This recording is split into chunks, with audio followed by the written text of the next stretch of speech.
streams, urban areas, highways, streets, and underpasses, as well as other poor areas. Some locations that will experience flash flooding include northern Oklahoma City, Edmond, and downtown Edmond. This includes the following highways: Interstate 35 between mile markers 139 and 145. Be aware of your surroundings and do not drive on flooded roads.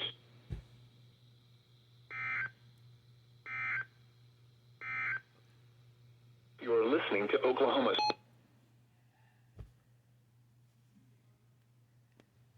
New radio joins the core here, along with 74210 and 12-249.